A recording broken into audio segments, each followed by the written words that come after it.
Hi, hello, வணக்கம் மக்களே.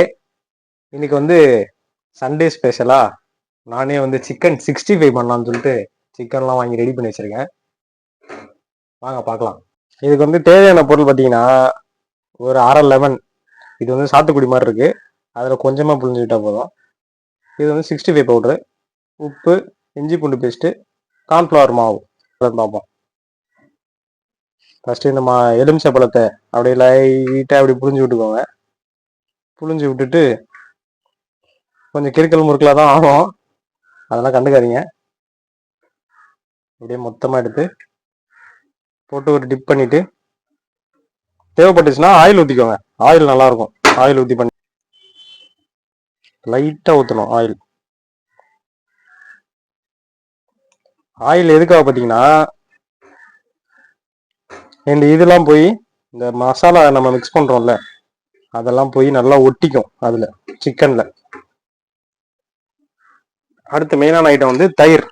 தயிர் வந்து கொஞ்சமாக ஊற்றிக்கோங்க. ஏன்னா நம்ம லெமன் ஊற்றுறதுனால இதில் நிறைய புளிப்பு இருக்கும் லெமன்லேயே. தயிர் நிறைய ஊற்றிட்டிங்கன்னா அப்புறம் புளிப்பு சிக்கன் 65 ஆகிடும். எண்ணெயை தூக்கி ஓரமாக வச்சுருங்க. ஒட்டிச்சுன்னா வீட்டில் பொண்டாட்டிக்கு தேவைப்படும். நல்லா வந்து மாவு வந்து நல்லா பிசைஞ்சாச்சு. மசாலா வந்து நல்லா பிசைஞ்சாச்சு. இப்போ எனக்கு எப்படி இருக்குன்னு லைட்டாக நக்கி பார்த்துக்கோங்க.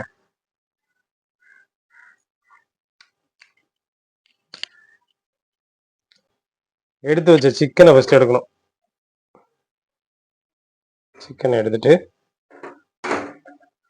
2 கால். இது வந்து மனுஷனோட கால் மாதிரி இருக்கு, பார்க்கறதுக்கு அவ்வளோ பெருசா இருக்கு. இருக்கிறதுலே பெரிய சிக்கனா வேணும்னு கேட்டேன். நான் கொழுப்போட சாப்பிடுவேன். நீங்க கொழுப்பு வேணாம்னா தூக்கி விசிறி அடிச்சிருங்க அங்கேயே கடையிலேயே. ஏன்னா எனக்கு கொழுப்பு ரொம்ப பிடிக்கும். இப்போ பார்த்தீங்கன்னா ரெண்டுமே வந்து மிக்ஸ் பண்ணி வச்சிட்டேன். தெளிவாக இருக்கு.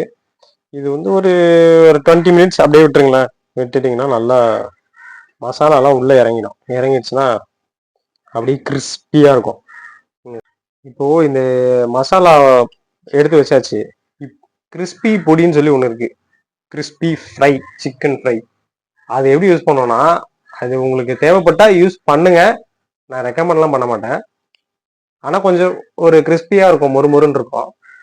எல்லாமே மசாலாலாம் தடவிட்டிங்கன்னா அதுக்கப்புறம் சும்மா ஒரு பிளேட்ல இந்த பொடியை மட்டும் தட்டிட்டு இந்த சிக்கன் லெக்கை வந்து டிப் பண்ணி எடுத்துட்டு ஃப்ரை பண்ணிடலாம். கடாயை வச்சாச்சு. அடுத்து எண்ணெய் ஊற்றணும்.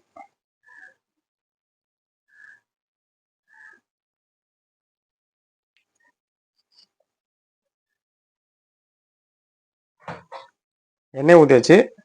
எண்ணெய் வந்து கொஞ்சம் அளவாக பயன்படுத்திக்கோங்க. எண்ணெய் வந்து 150 ரூபா விற்கிது 1 லிட்டரு.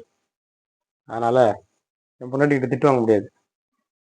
எண்ணெய் காஞ்சதுக்கப்புறம் ஃபஸ்ட்டு வந்து கருவேப்பிலை வச்சுருக்கேன்.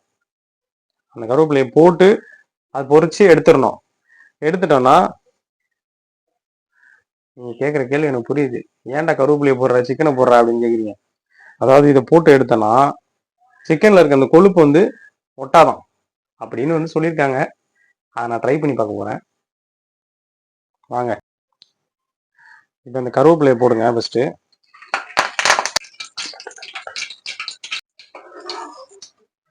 வந்து தயாராகிடுச்சு எண்ணெய்.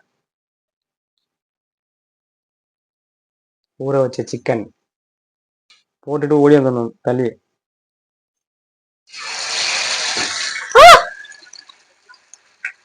ஐயோ, கடாய் பத்த மாட்டேதுங்க. நீங்க வைக்கும்போது பெரிய கடாய் வைங்க. சிக்கன் கடைக்காரன் வந்து என் ஃப்ரெண்டு தான். அவங்ககிட்ட சிக்கன் கேட்டா எவ்வளவு பெரிய காலை போட்டிருக்கான் பாருங்க. கடாயில பத்த மாட்டேங்குது. கோழி காலை போட்டானா அவன் காலை போட்டானான்னு தெரியல. கடாயே இல்லாத மாதிரி இவ்வளவு கடாய் எடுத்து விட்டுருக்கான்.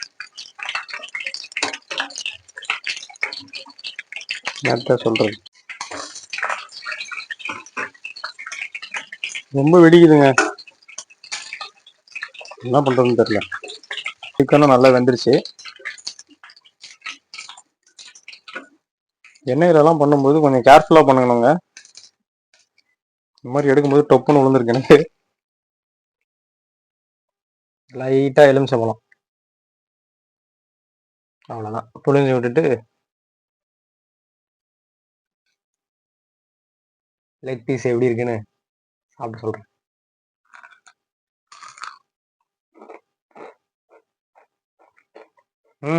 பயங்கர கிறிஸ்பியாக இருக்குங்க.